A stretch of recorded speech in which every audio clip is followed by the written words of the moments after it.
The national team are a team of trades and supervisors who are supporting branches where needed. They will go to a branch and either fill a vacancy, be additional resource if the branch need agency and need people on the ground, or support longer term projects. Being able to call upon that national team and deploy those trades, highly trained individuals, motivated individuals, effectively, really quickly, to me is the foundation of what that national team is about. They've worked in really difficult circumstances, through a really difficult period of time without a moan or a groan. They've been flexible, they've travelled the length and breadth of the country with commitment, and they've had a real impact into the business. Some of the things that, branches in particular are under a lot of pressure on from a client point of view, this team can come in and just relieve that little bit of pressure, and it gives the team that little bit of a boost and a bit of a breather to think, right, we've got that support come in, and the impact they make is great, really. It doesn't make a difference what contract they're on. They may not be aware of the geography of the contract, the responsibilities that lie within those contracts. They understand that it's a customer's home and they're going there to ideally repair that issue first time. And for them to pick that up really quickly is great, it really is. It's really hard. What they're doing is really hard.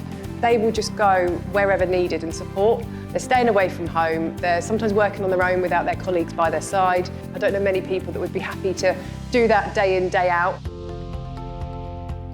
So I'm a carpenter multi for national team. I'm the roofer on the national team. So I'm a carpenter multi. I am a plumber multi. I'm a plumber multi-trader. Originally, I were a carpenter multi, and I've sort of progressed into a supervisor's role. Yeah, it's rewarding, it's challenging and rewarding. Can be quite daunting at first, working away from home. Challenging, dragging yourself out to bed on a Monday morning, knowing you're not coming home till later on in week. Biggest challenge is travelling and being a vegetarian food. A lot of people don't realise the travel that is involved for the national team. You can go some days where you'll do a few 100-mile easy, but it's rewarding. Every day is different. You meet new people day in, day out, whether you're on the tools or when you're in my position, you go to various different branches, and I think we do make a difference everywhere we go. One of the real successes of the national team for me has been their support with the Lambeth mobilisation. We drafted in our national team for a week to cover all the emergencies, which meant that the new people coming across and our new starters could have a week out of the business to purely focus on training. The flexibility, the commitment that they've shown is just admirable, in my opinion. So I first worked with the national team on the Middle Heart contract, and they came in when the contract was going through a period of demobilisation, and we had to get the WIP down to 0. So the team came in and supported the existing trades that we had to just drive that WIP down, really complete as many jobs as we can. Some of the stuff, especially at Middle Heart, we wouldn't have been able to achieve getting the end of the contract down to 0 without the support of the national team. We had an issue with our roofing WIP. Being able to deploy trades on day one, after their induction, was critical. Being able to hold our WIP through a pandemic. It was a key milestone in us being able to secure an extension on our contract. So I personally, and I know the people within the branch appreciate their efforts and their support in being able to drive that WIP in the right direction. Working solely most of the time, don't get to see the impact that we are actually having. So it's good to know that people are happy with the impact the national team are making. The most rewarding part of it is walking into a contract that's in need of help and walking out, seeing it being turned around. Contracts normally are struggling when we go there.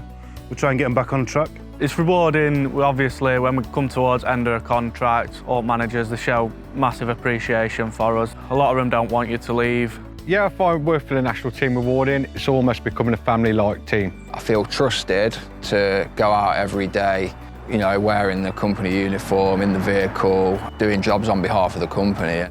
At the start, everyone was like, who are the national team? But once we've gone into a branch, we sort of leave our stamp there. We've got a brilliant set of lads, willing to go anywhere at the drop of a hat, perform at the best of their abilities. It's sort of rewarding to see how well people fit in.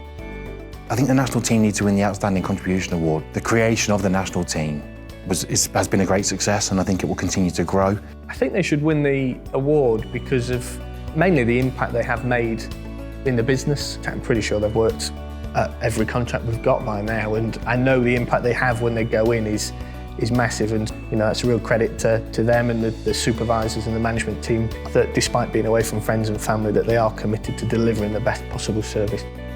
I've been so proud of the team. It's been a real privilege for me being involved in the setup of the team, not only seeing the team grow from 5 to the 19 we've now got, but also seeing the individuals within the team grow as well.